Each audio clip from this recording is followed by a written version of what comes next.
There's not one guy, one person in the history of this program that's bigger than the program.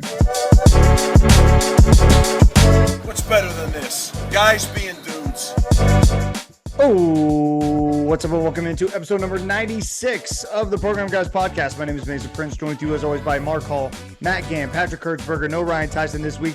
Today is Thursday, November 9th. Be sure to like, subscribe on our YouTube channel. Trying to hit 2,000 subscribers. Help us get there, folks. We're steady sitting in the 1800s. It's not hard. Click that subscribe button. It's free to you, free to us, free for the content. That's all we're asking, people. Help us out. Helps us out more than you know. You can follow us on all of our social media at Program Guys with a Z. That's Facebook, Instagram, TikTok, Twitter, X, whatever you want to call it now. You can be real, I think, Patrick, right? Be That's real. right. Okay, yeah, be real. We have a Be Real? I No, wouldn't I do. Okay. Yeah, but he does. Okay. You can also find us on Spotify, Apple Podcasts, Google Podcasts, all of that good stuff. Gentlemen, how we doing? I want to go ahead and jump in right after the fact. Matt, you are not post-gaming with us, correct? Or did you post? No, Patrick did it. Yeah, I was there. Patrick, Yeah, just me. Patrick, give me your Bedlam synopsis real quick before we finally put it to bed. Yeah. Um, Bad situational play calling. Love when the defense is on the field. They did enough for us to win the game. Very upsetting. I think we've talked about it a lot. Like, stats are good on the offense, but we need to be clutch in clutch times, and we don't have an identity. So all of those things really hit a headwind the last 2 weeks, and Sooner Nation has noticed. It's a very good point. Yeah, the stats continue. OU continues to be like top 10 in total offense in the country. And like, man, that to me just is wild because like, then in my mind, it doesn't seem like it's hard to be top 10. If like this is what a top 10 offense looks like, then it's not hard to be a top 10 offense. Like it's, and that's like, you know, the convoluted way my mind phrases it when like, it's not reality, right? Like they're efficient. They move the ball well, but we're used to a certain standard that we haven't hit for at least 3 weeks. And past that, we're also pretty confident in what the guys we're trotting onto the field are actually capable of. Mhm. And it feels like all season long, even, we haven't been getting the best out of those guys. I mean, how many times did we have to call for Nick Anderson to be on the field, and then Andrell Anthony has to go down for it to actually happen, right? Yeah. The dudes are dudes, and the offense is still with the offense. Like, we just think that it should be better than it is. And then you're right, you look up and it's top 10, and it's pretty disorienting. The top offenses that you see around the country, the Ohio States of the world, they kind of have a plan and they execute that plan really well. And I just never fully feel like Oklahoma has a well-formed plan. Yeah. At least side. not past the first quarter, right? I mean, Mhm. we've seen Past a the good scripted plays. right. Yeah, past the scripted plays. Matt, anything to add before we move on, brother? No, just go listen to the post-game pod. The Triple M's have some really good insights. Yeah. So please go listen. Yeah. Great post-game pods. Something else we want you to listen to, go ahead and check out the program roundup as well as the quick 7-minute little recap that Patrick and Mark did the other day, kind of dissecting the Jeff Lebby and Brent Venables situation, which seems to continue to just get weirder and weirder as days go on. Brent said in his weekly coaches show that they had a quote unquote Rolodex of plays that are better than what they called on the field on Saturday on that 4th and 5 or 4th and 6. I think it was 4th and 6. And then, sorry, 4th and 5. Thank you. This is from TJ Eckert. He works at Channel 8 here in Tulsa, and he covers the Sooners. He said, Jeff Lebby after the game, quote, Drake Stoops should have extended the route another yard. And then Brent Venables said Jeff Lebby should have called something else, basically. Because Brent Venables said on his coach's show, there's a Rolodex of better plays. And man, that just doesn't sound like a ringing endorsement. It just doesn't feel like it's getting any better, boys. And then when given the chance during the weekly press conference to expound upon it, he actually cut the sentence off, I think, and said, we're on to West Virginia. So maybe that's good, but it's just weird. It's an issue that should never have been an issue. I don't really understand. There's stuff going on that we don't really get. There are dynamics in this coaching staff that we don't really get. Yeah. Patrick, you were going to say something? Yeah. Do you guys think it's a big deal? Like maybe they're totally fine. I think it's two men who. So this is kind of where I think they have different like ideologies, not of like where they want to be, but how they want to get there. And I think Brent sees the offense's strength as being something, and Jeff sees it maybe a completely different way. And they're conflicting in that, and that's caused some issues. I personally don't see a way that Jeff Lebby, after this, I just don't know how Jeff Lebby stays. And it's probably like a mutual, like I think Mark mentioned, a kind of a mutual split. That's not a firing and not a quitting. It's just kind of like, hey, this isn't really working out the best for either of us. Matt, what do you think? Mark said it the best in the 7-minute clip. There's just a lot of implications around firing Lebby. I know Patrick mentioned this too. Who are you going to replace Jeff Lebby with? Yeah. I mean, he has had some top offenses and continues to have a top offense in the country every single year, whether he was at UCF, Ole Miss beforehand, right? Mm-hmm. And here. So he continues to churn out offenses each and every year.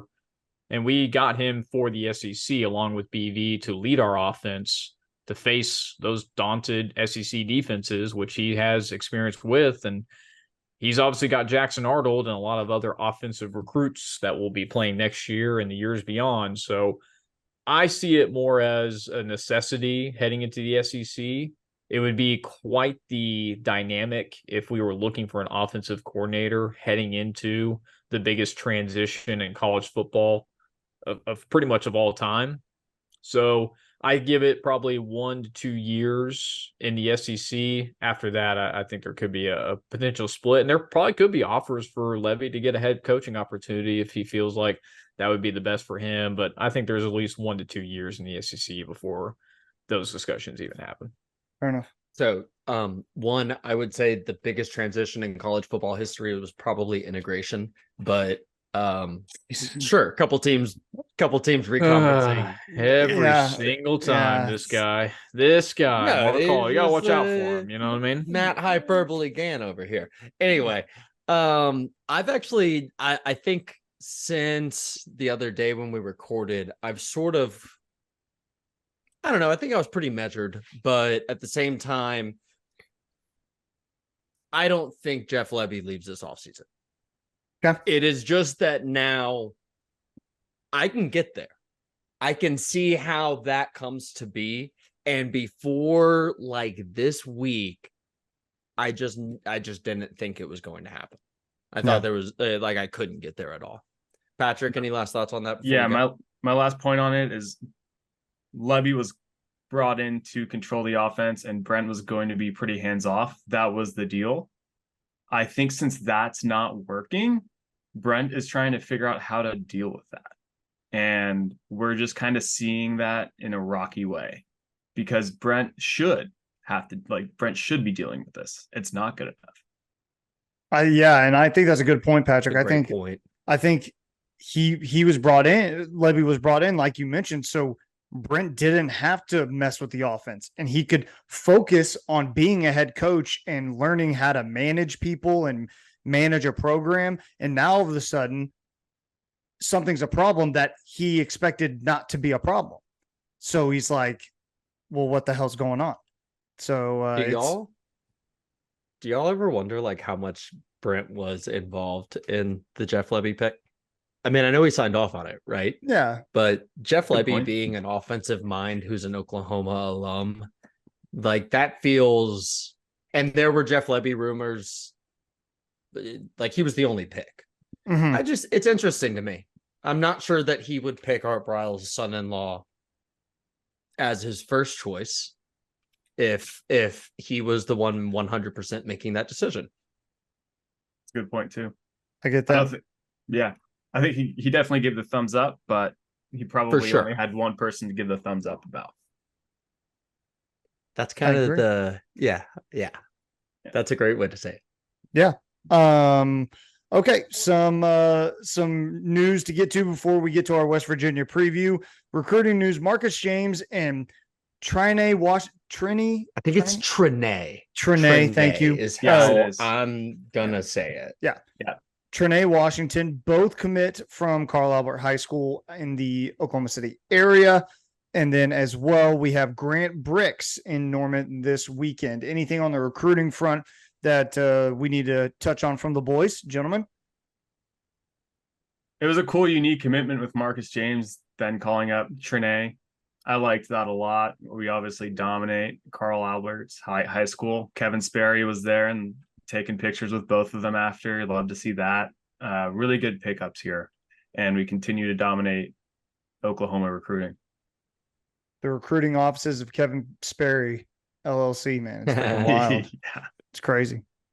He is going to run the recruiting operation of the Oklahoma Sooners when he is retired from like real life football. Dude, when he's done, yeah. Oh my gosh. You want to talk about Michigan manifesto? He's got an Oklahoma manifesto somewhere. I guarantee you right now.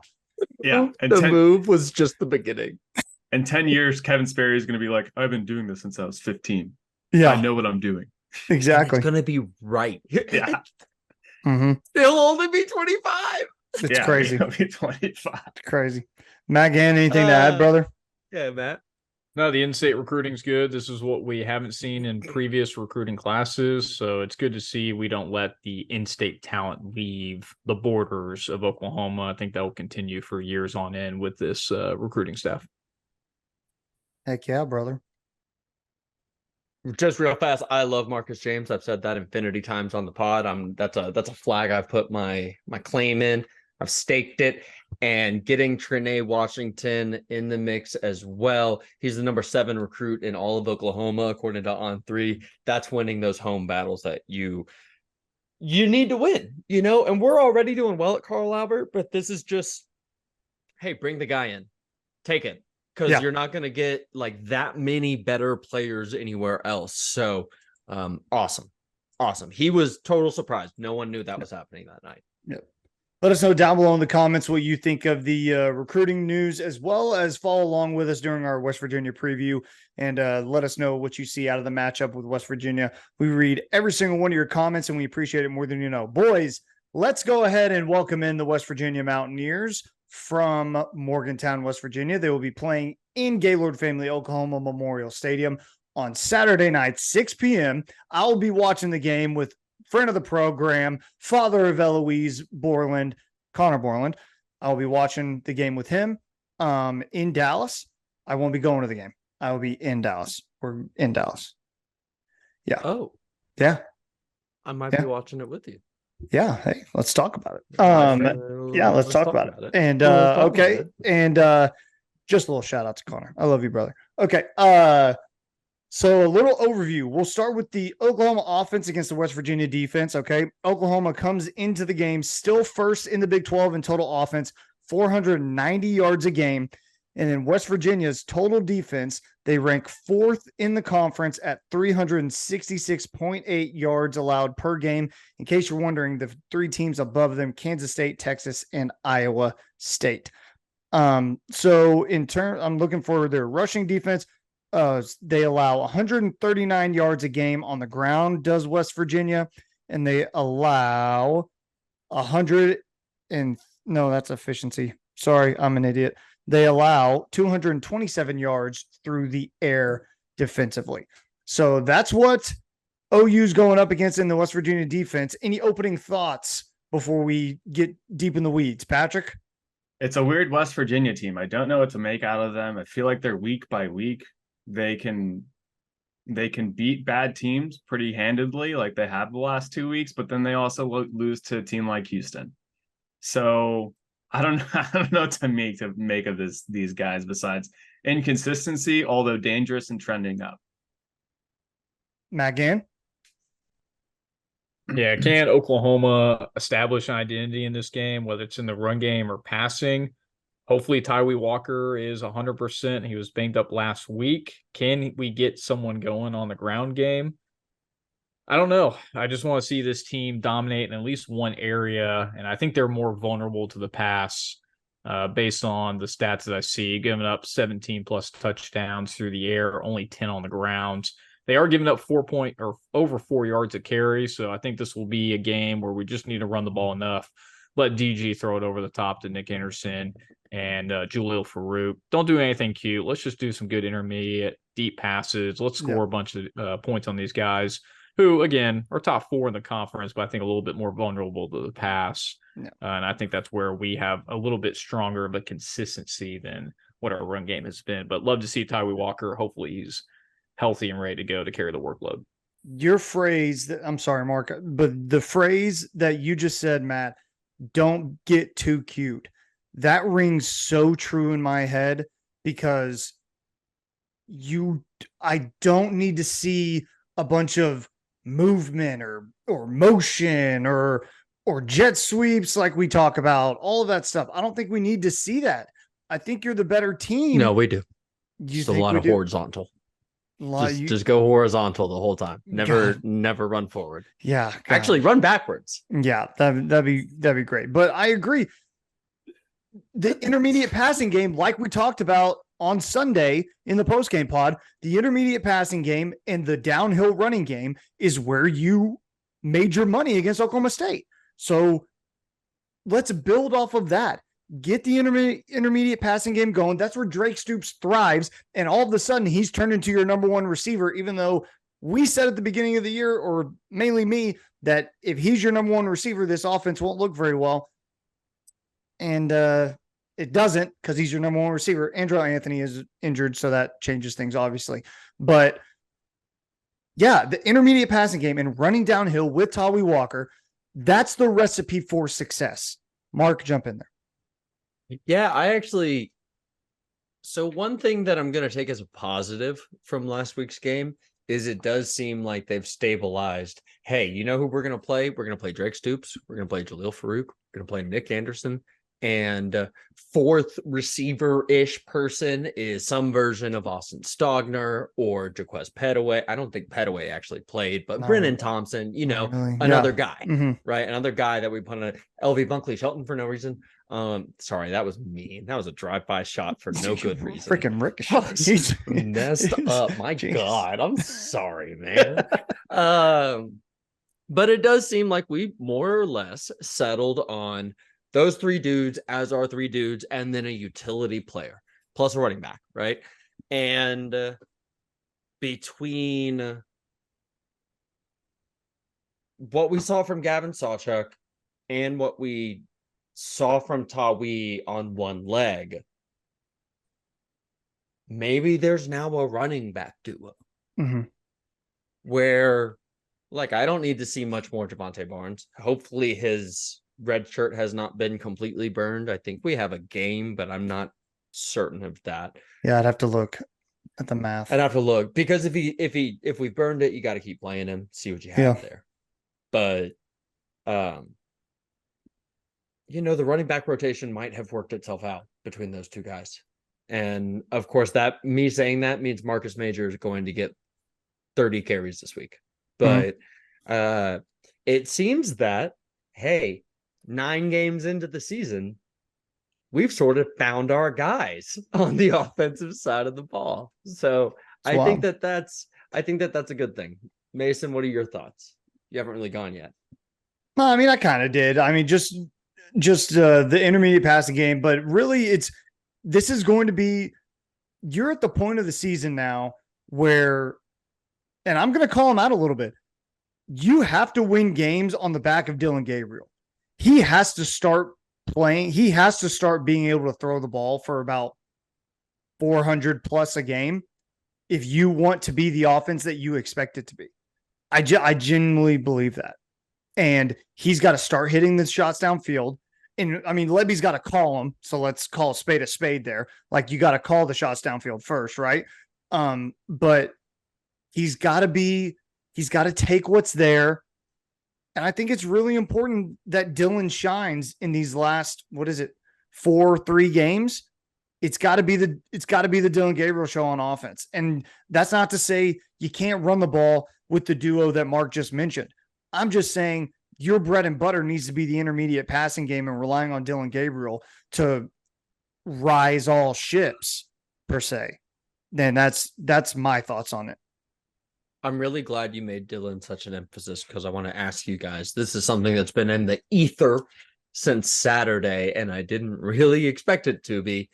What do you guys think of the calls for Jackson Arnold? I don't know why. I'll let someone else go. Patrick, what do you think? Pat likes it. You're muted. Yeah. You're muted. Sorry, I'm on mute. I'm kind of there. I'm there just because I think the season's not lost. That's dramatic. However, we are preparing for next year already in my eyes, and I wouldn't mind seeing more Jackson Arnold. Just maybe not start him, but play him a bit more. So my counterpoint to that is this: is Dylan Gabriel the reason in your mind the offense is sputtering? Because if that's the case, then Jackson Arnold may be the solution. I'm under the impression that Dylan is not the reason the offense is sputtering. No, I think it's other factors. So what does Jackson Arnold coming in do for you?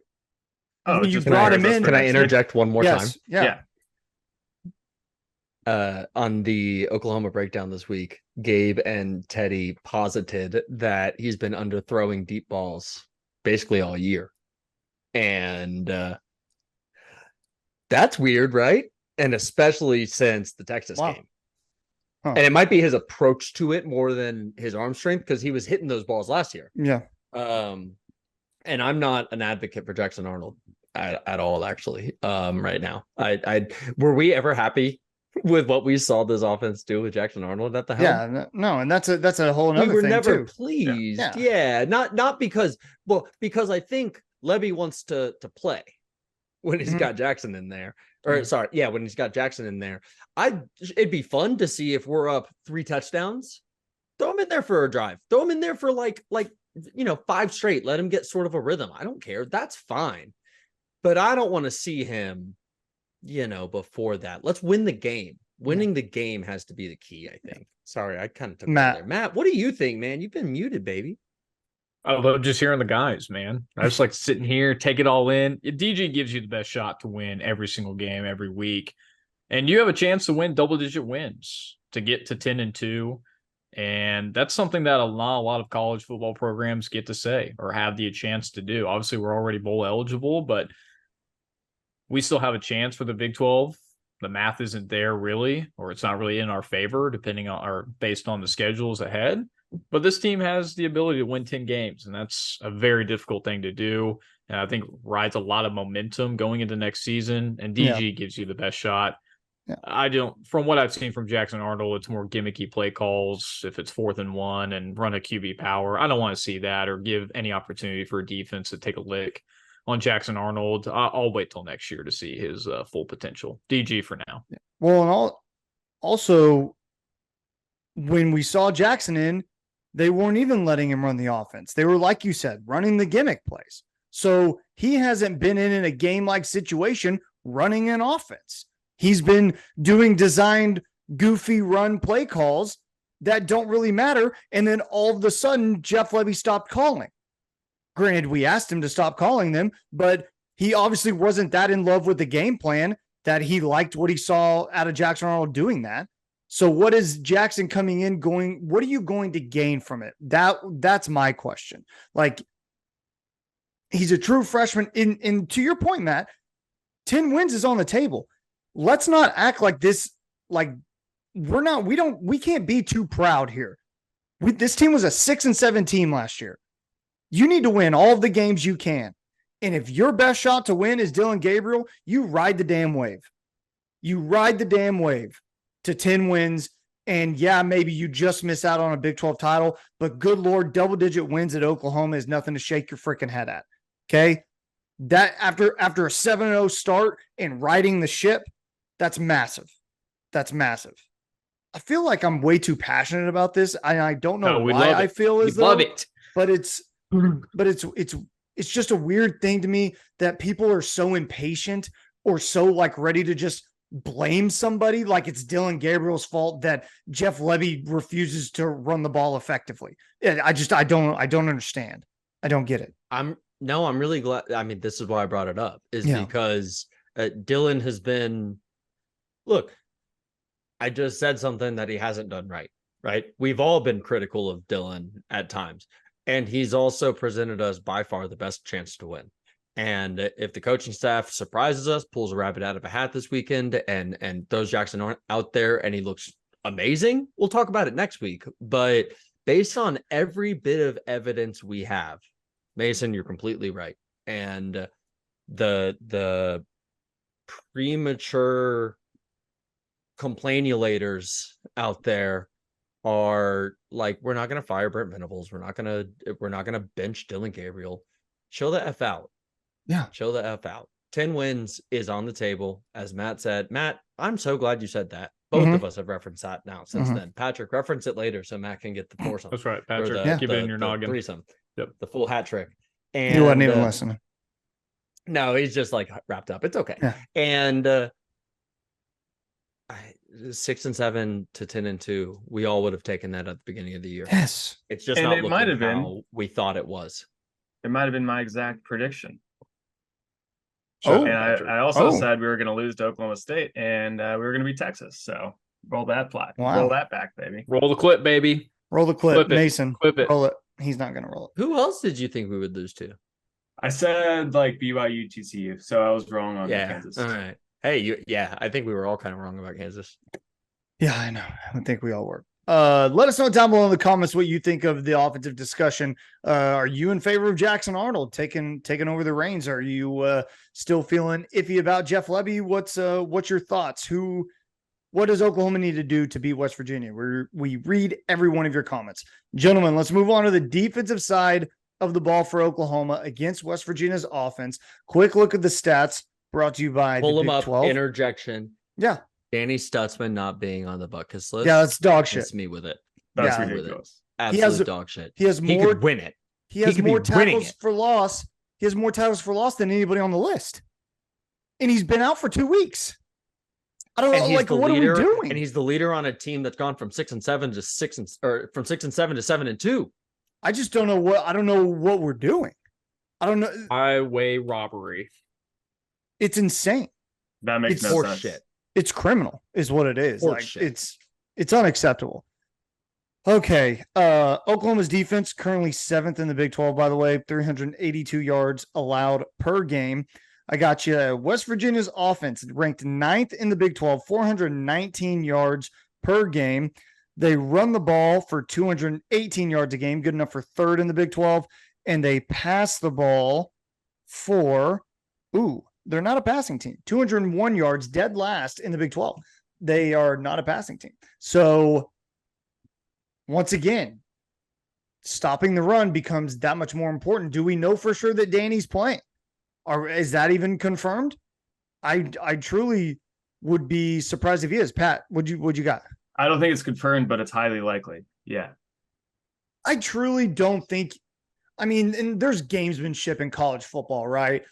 But like Danny being in full uniform and like being out there and warming up with the team for Bedlam, like I get that's a little gamesmanship, but it was also like, hey, maybe let's just see how the kid feels and maybe he'll be ready to go. I think he's close. During the press conference yesterday, Venables said he was day to day and that he practiced on Monday. Yeah. So, I mean, there's no details on like how much he practiced, how hard he practiced, what that entailed, but day to day, it's a maybe. Again, the Danny changes everything. and that's not a secret. It's quite clear. Kip Lewis has come on very strong, and credit to Kip. He's played very, very He's well. that guy. But the Jaren Kanak of it all, we know Jaren is like twice the player with Danny on the field than without him. It's just the way it works. And Danny, like we talked about last week, makes this entire defense work. He's a coach on the field. He's a leader. He knows where everybody's supposed to be all the time, all at once. It matters a lot. And if he's on this field, I feel way, way better about their chances, especially stopping the run, because he just knows where the holes are and where to plug, all that stuff. But somebody else jump in. Patrick, what do you got?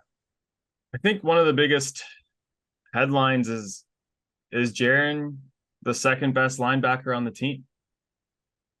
And I think this last couple of weeks with Danny out has proven that he might not be.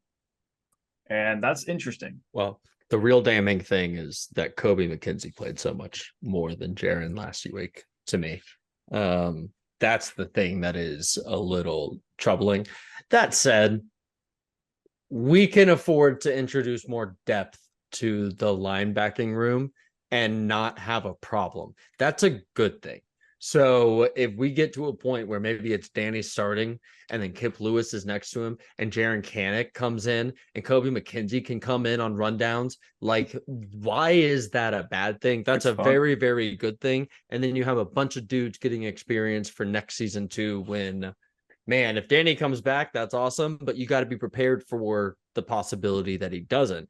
I wonder if the coaching staff looks at everything that Mason said about the statistics for West Virginia and says, Danny, suit up. We're going to start Kip. We're going to start Jaren. And if we need you, if it's really going badly, we'll warm you back up on the sideline and get you back in there. I almost think that's sort of the right way to play it, because you can't mess with Danny Stutzman, man. You can't. If he's not right, you can't send him out there. He's too important. Yeah, Garrett Green and CJ Donaldson are the main running back workhorses for West Virginia, and that offense goes as they go. So once again, kind of like Ollie Gordon, right? You shut down the running game, you keep them measured in the running game, and you give yourself a very good chance to win. I don't care what anyone says. I think OU did a fantastic job on Ollie Gordon last week, and they did exactly what I said they had to do to win the game, and they were in a position to do so. You had to hold him under 150 yards, and I think if you hold those two guys collectively under 150, you're in another great spot to win the game as well. It's just going to be about what the offense does. Matt Gann, what do you got? Yeah, that was going to be my main focus, what I was going to hit on, because I actually got the opportunity to see this West Virginia team in person when they Boots played on the ground, yeah. When they played the Horned Frogs, and they are a run-heavy first team. That's what they want to do. They establish the run game, playing the RPO with their quarterback. He's gotten over 76 carries, over 400 yards, 5 per clip, and 8 rushing touchdowns. So it's going to be a different dynamic running style than what we saw last week, because Oklahoma State's quarterback is not a running quarterback, but West Virginia's is, and he will pull the ball when necessary when they do run that RPO. And once they get that established, it's big play action. He's not going to throw for 250, 400 yards. That's not what this offense is predicated on.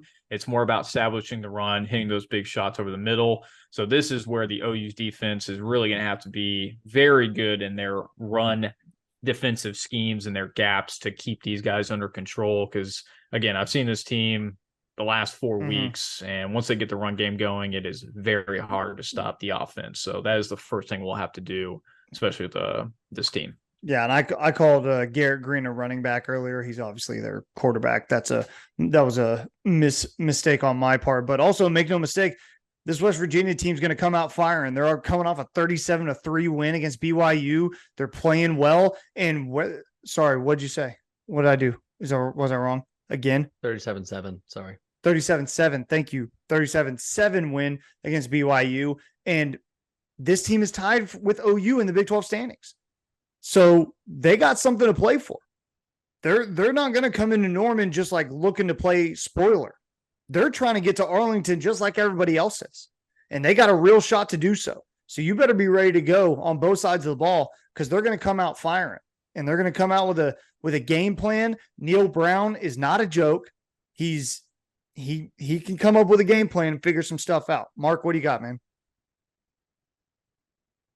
Yeah, here's my thing. Garrett Green goes 12 of 24 for 205 yards and 2 touchdowns against BYU, and they win the game. BYU holds him to 50% passing in a game that they even lose by 30 points. Oklahoma should be better. And I anticipate more pass attempts because I anticipate a better offensive performance than BYU gave West Virginia. But wouldn't it be nice to get just like a heavy pass rush to have Jaren Kanak in there and blitz the shit out of Garrett Green and just go get him? It does feel like a consistent concern of ours that although all of our defensive linemen are playing effectively, I think, I mean, I have no one that I'm just overtly mad at. It seems like we have trouble getting to and taking down the quarterback, or at least affecting throws such that we can, rip a turnover or something like that away. That's sort of that I'd like to see. Oh no. You're good. No, you're good. We got you. You're got you. good. Hey, Um, keep rolling, baby. Yeah, that's something that I'd like to see. Is this feels like an offense we can take advantage of up front and help our guys in the secondary out a little bit more. One just like thought that popped in right now, who plays at safety? I'd love to see more Robert Spears Jennings. That's not just a move on to the future thing. That's a he's earned more playing time thing. And even if Peyton Bowen comes back and is healthy, I'd like to see RSJ in the rotation at least as much as I would like to see the older guys. I'm thinking Key Lawrence and Reggie Pearson. So that's sort of where I'm at on it. Expect the safeties to be more involved in the run game this time around. I feel like they're going to be walked down a little bit more and maybe daring West Virginia to throw it deep and try to take some shots, and basically just like, hey, we're not going to let you run the ball. So you're going to have Garrett Green beat us some other way. I don't know. That could be a recipe for success. Anything else before we move on, Matt Gann? Yeah, one major point, the turnover battle has not been in our favor the last 2 weeks, where we started the beginning of the year, I think plus 12 in turnover margin, one of the tops in FBS football, and not getting anything against Kansas, only getting one, but turning it over 3 times against Oklahoma State. This defense needs to generate more turnovers, even though they are getting stops on 3rd downs and 4th down conversions. The turnover battle is key, which obviously goes on both sides, but generate some turnovers, get some more time, or get some more possessions. That's what we need to see out of this OU defense this weekend. Patrick, Mark, anything before we move on? I love the defense, man. I love watching them play. I feel like they are not our weakness, and I think they're going to do everything they can to make sure we win this game. Yeah, I don't think they're our weakness either. But I mentioned this to Mark when we were watching the game on Saturday. I feel as though, and Mark, correct me if maybe I didn't. I just thought about it. I had a few brews, so who knows? But you weren't really drunk. You just had a few brews. Yeah, exactly. I feel as though we weren't rallying to the football as much as we were at the beginning of the season. It felt as though guys weren't flying around. And again, I think that's a Danny Stutzman effect. I really do. I think when Danny's on the field, people just feel more aggressive, and he can, I don't know. I don't want to say like rah, rah, get him fired connective up. tissue. No, yeah. He is connective tissue for the entire defense, and it all moves a little bit better when he's on the field. I totally agree with that. And also, it's an indictment on coaching that you lose that swarm to the ball ability, because Georgia doesn't lose it. Alabama doesn't lose it. Those are the teams against which we have to compare ourselves, and those teams don't lose it. And those are effort things. That's not talent. That's never talent. It is. No, it's effort. To the football, if they break your tackle, we'll talk about that later. But you got there. That's all you can do. is the only ask in that situation. And if they're not doing it, like they didn't do it last week, and I totally agree with you, they didn't do it last week. That's not hitting the standard. That's not good enough. It can't be good enough. Okay, I'm glad I'm not crazy, because I just felt as though I was watching it and like, yeah, they were making they were making tackles, but I was just like, there's only 1-2 guys around the ball. And when this defense is humming, there's like 6 dudes bringing one guy down, and they're like flying around everywhere. It just didn't feel that way against Oklahoma State. And again, they had an okay game in my mind. The defense did. It's just, I feel like that's the difference between them having a good game and a great game, is their ability to be aggressive and swarm to the football. Let us know down below in the comments what you think OU defense should do against West Virginia to go ahead and get that win at Gaylord Family Oklahoma Memorial Stadium. Mark, Pat, Matt, anything before we move on, brothers? Probably score predictions, because we do that. Yeah. Well, that's I was moving on to score predictions. Yes, sir. Moving on to score predictions. So I'll go ahead and start. Man, I don't feel good about this because, God, I feel like I'm having Vietnam flashbacks to last year and starting off so well, and then all of a sudden just falling off a cliff. But I think Oklahoma wins this game. I think it's a tight one, and I think it's 31-27. And I think OU wins by 4. So that's my final score. Matt Gann, what do you got? Very similar. I think we give up some points, but we are coming back home. Haven't been home in a while. This is a redemption game. We cannot lose 3 straight Big 12 games. They have to come out. I think they'll play probably their better game of the year this year, but still going to struggle, I think. So I'm going to go 35-27. So another couple points for me. Patrick, what about you, man? Similar score, 35-24 Oklahoma. Copycat. Jeez, good right. home score. Mark, what you got, man? I think y'all are being a little bit too reactionary to what we saw last week. I think this is a real get-right situation for the Oklahoma Sooners. I see us winning something like, let's go 45-17. I like it. I think you're overreacting a little bit. That was hot. Hey, we'll see. Yeah, we'll see, man. I think like we are significantly better than West Virginia is, and unless we get out coached, we should win handily, I think. Make sure to give us your score prediction down in the comment section below. All right. Wait a second. Patrick. I just got to do it real fast. Oh, Yeah. Whoa, Patrick? Patrick. Go. Patrick? No, I got a question for you, my brother. I need you to tell me about Hype Shoe Company. Tell me about the Hype Shoe Company real quick, man.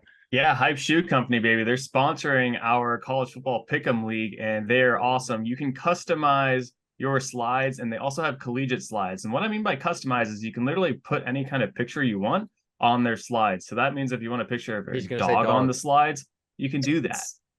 Dog, Matt Gann, your kids, anything. You get Matt Gann slides, send a pic. Oh, man. And top 3 winners of our pick'em league will receive a free pair of Hype shoes. That's right. Remember to make those picks. Here's our top 3 currently as it stands right now. Big Poppy 10. He's in first place, or she, in the 99.7 percentile.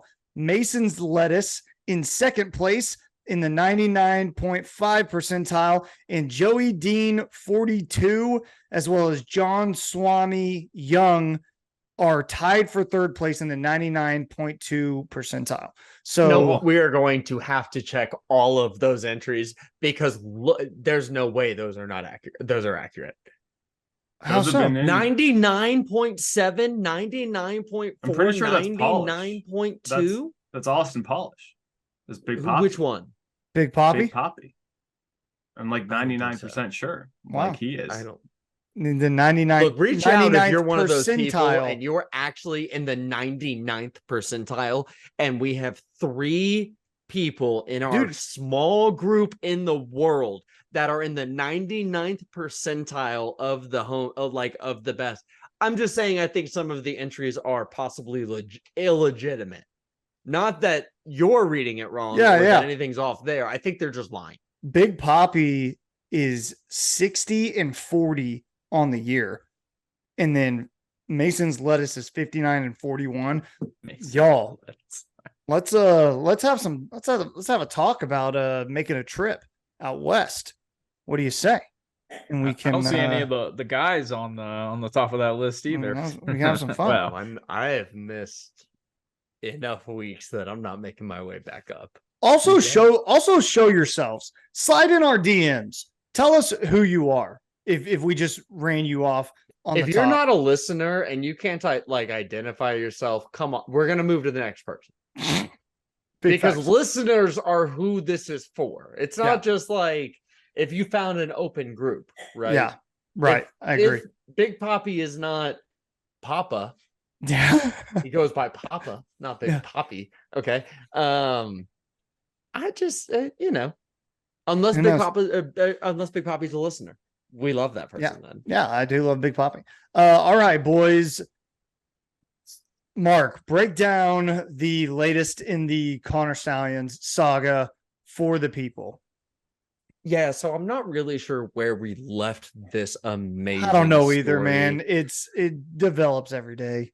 There's a lot going on, and I'm sure that if you're as just enthralled with it as I am, you're probably following it pretty closely.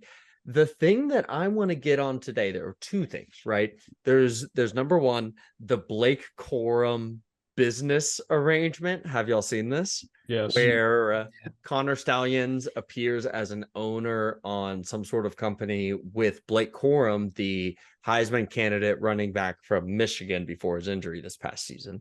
And there's an Instagram post of Corum in front of a car with a BC2 LLC logo, and he has a hashtag BC2 LLC, and that's the company name. Okay, so it seems like he's in on it, right? Well, he's quoted as saying this week that he has no idea about it. That's awesome. Love to see the legal whatever that comes out of that. That's only really like Stallions adjacent, but the quick rejection, the quick denial is very funny. And here's the fun thing. I'm gonna quote a tweet from Chris Vanini. He's a college football reporter. He's really good at his job. 11 Michigan lawmakers have sent a letter to the Big Ten urging Commissioner Tony Petitti, great name, my addition there, to, quote, act prudently and refrain from taking any premature measures against one of our state universities, including their athletic program, football team, or coaching staff. One of those legislators actually founded a Big Ten athletics blog that you can go look up right now, called the Off Tackle Empire. And Michigan itself warned the Big Ten against punishing it because other teams might be doing similar stuff. Here's my thing. The Big Ten is cooked. They can't do anything because now they're going to get sued. They know they're going to get sued into oblivion. And the real problem is any resolution to such a suit doesn't happen until after this college football season. So any punishment probably gets stayed until after this college football season. You can't catch the guys in action. And that sucks because for the past 2 years, Michigan has won the Big Ten while cheating. This is cheating. This is cheating because no one else has been caught doing it. And if you can catch someone else doing it, cool, we'll reevaluate, right? Maybe Oklahoma's doing the same thing every year and we just haven't seen it yet. But the fact that this was such big news when it happened and more keeps coming out, including this guy's vacuum repair company. Did y'all see that one too? Guys, the Stallion story is amazing. It's really bad. It's a bad look for Michigan. It's a bad look for college football if nothing happens here. Any other thoughts? I went on there, man. My thought is I don't think anything is going to happen, so I'm kind of over it. Like they're 3-4 weeks in now. We haven't heard an official statement. We haven't really heard anything. And so I'm just, instead of following it and getting mad when they don't do anything, I'm just accepting that they're not going to. Because like, what are they going to? What are they going to do? Well, and the people, there's people calling for them to get like the SMU death penalty, and like that's not going to happen. Like they're not going to do that. There's just no way. No, So, and that's dumb. yeah. But like exclusion from the Big Ten championship Oh yeah, that'd be quite on the interesting. table. Yeah. On That'd the be quite table, interesting. I think. Matt, anything else? Do we think the players knew about the sign stealing, or do you think it's only the coaching? Not staff? No, I don't think they knew. Coaches. I Yeah, think, my I thing think is- players were following their lead. Yeah, my thing is you got to do your due process. Make sure you have enough evidence and all that. Don't make any premature decisions until you have all the facts that you need. I just feel more bad for the players if they, and I don't think anything will happen this year, but punishing the players for not giving or not allowing them to play potentially in the college football playoff or the Big Ten championship. You know, players have a ticking time clock. They only have so much eligibility to play in college football where John Harbaugh can literally coach or go to the NFL and maybe get a slap on the wrist. Don't punish the players, but make sure you do your due process before coming to a convention or a conviction or whatever they decide to charge Michigan with or decide at the end of the day. But it definitely won't happen this year. I don't see that happening. Matt, if the glove don't fit, you must acquit Gann. That's what I That's right. that's what I always call him, you know. That's what I've been known for. All right, speaking of which, let's move on to our PGP MVPs of the week. And Patrick, I'll start with you, man. Who's your MVP? Mine is the obvious choice of CJ Stroud breaking the rookie NFL record for passing 470 yards in a single game. Hey, I'll say it first. I did not want to draft CJ Stroud. And look, he is killing it. He's my MVP, and I'm loving everything that he's doing for the Houston Texans. Oh, dude, I was right there with you. I didn't want him to draft CJ Stroud either, just because I'm a Texans fan by proxy to like for your happiness. And I remember texting you on draft night, like, yeah, that was not the move they needed to make, man. They did not need to do that. And I'm a moron. Like, shout out to CJ Stroud. Patrick, can you name me one wide receiver on that team? I can't. Tank Dell, Nico Collins. Bang, Proud of he you. gave you two. Hey, I'm proud of you, man. Mark, who's your MVP? I'm going to go LVP, and it's going to be Arthur Smith, Dude, he's so the Falcons head coach. He's a lot of things, but the worst thing that he is, he's very smart. He can build a good offense. He's too clever for his own good in that he's not wasted, but he's spent draft capital on, in order, Kyle Pitts at number 4, Drake London at number 8, Bijan Robinson at number 8. And he uses those players, those absolutely dynamic players, as decoys, as gravity, you might say, for the defense to open up the Kaderol Hodges and Jonnu Smiths of the world to get open. And it works down the field, like to get yourself down the field here and there. It doesn't really work to score touchdowns. And it's a problem that the Falcons have had all year. Bijan Robinson has less carries within the 5 than, man, name a back, he's got less than that. It's ridiculous. Yeah, there's one carry. That's the fun fact. One carry inside the 5. That's Criminal. insane. That is criminal. insane. Thank you. And I would not be surprised to hear that Kyle Pitts has one catch within the 5, right? And he's a 6'6" freak. So there's that. Not stoked on all of that. And then here's the real problem is you fail the ways that he has failed to win games with his like offensive prowess, and you're condescending when people ask you why it happened. That's the thing that's going to get you run out of town. Because look, everyone can understand if it takes a minute to really figure the things out, but if you're taking that time and telling us you're right and we're wrong the whole time, and it's still not producing, no, that's bad. That's bad. And this is year 3. We're supposed to be winning. So I think we're tied for the lead in the division. I'm just upset about it. No, you're second. Arthur Smith, You're second. my LVP. They should have won against the Vikings. Ridiculous loss. I owe Ryan Tyson a 6-pack, and I should not have to. I know. That's tough. I'm sorry, man. Funny story. So, a student who's in my class we do a podcast together just to help get him reps, and we like cover the NFL, and he does a power rankings every week, and we talked about the Falcons. And dude, I don't know why, This but is so fun. I know, actually. but I by Can we join? proxy, yeah, I mean, yeah, absolutely. Nice. But I by proxy got like so mad at Arthur Smith, and he's a Panthers fan, and he even got mad with me because he's like, we were both just like, it's like he cares more that his system looks good than the players look good. And it's weird. Like exactly like you said, you spent all the capital on those guys, and you're just like, yeah, but I don't need them to make me look good. It's just like, dude, He wants to be right more than Yeah. he wants to succeed. it's weird. And I I don't know. get it.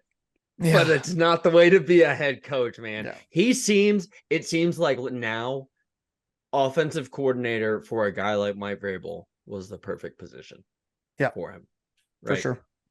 For So, sure. Matt Gann, MVP, brother. Going NBA. I think everyone knows where I'm going with this. I'm going Dallas rookie. Mavericks? No, rookie from Oklahoma City Thunder, Chet Holmgren. He Derek is Lively? the first Oh. player in NBA history through his first 7 games to shoot 50% from the field, 50% from the three-point line, and 90% from the free throw line with over 100 points. I think even in a small sample size, this has exceeded my expectations as a Thunder fan, especially when it comes to his defensive ability and his impact there on both sides. He's been everything and more so far through the first 7 games. Incredible young core that this Oklahoma City Thunder team has. Chet Holmgren, my MVP for last week. Matt Hey, was nice. right about the Thunder being like well ahead of the Rockets when we talked about it last. We had the program showdown or whatever we called it, and Where we I took haven't a done beat down, anything bro. like that since then. But Matt ended up being right, man. Wow. Look, Matt, my argument was sick, but you were Yeah, so it right. was. It was sick. My MVP is the program guys, because I got to see Matt, Mark, and Oh. Ryan this weekend, and it was super fun. It's always fun when we're all together, especially get to watch the game together. It's really enjoyable, and it's what makes football fun, right? We talked about it before the beginning of the year, just getting together with the boys and watching football, talking shop, having some brews, and yeah, it was a good time. So that's my MVP. Let us know down below in the comment section your MVP of the week. And with that, episode 96 is in the books, folks. You can like, subscribe on our YouTube channel. Follow us on all of our social media at Program Guys with a Z. We got the game coming up on Saturday, 6 p.m. Gonna have a post-game pod for you at some point. We got to figure out when it'll be, but it'll be this weekend, folks, and we'll have the post-game pod for you. That's going to do it. Patrick, take us out. Keep pushing it, baby. 3, 2, 1, go!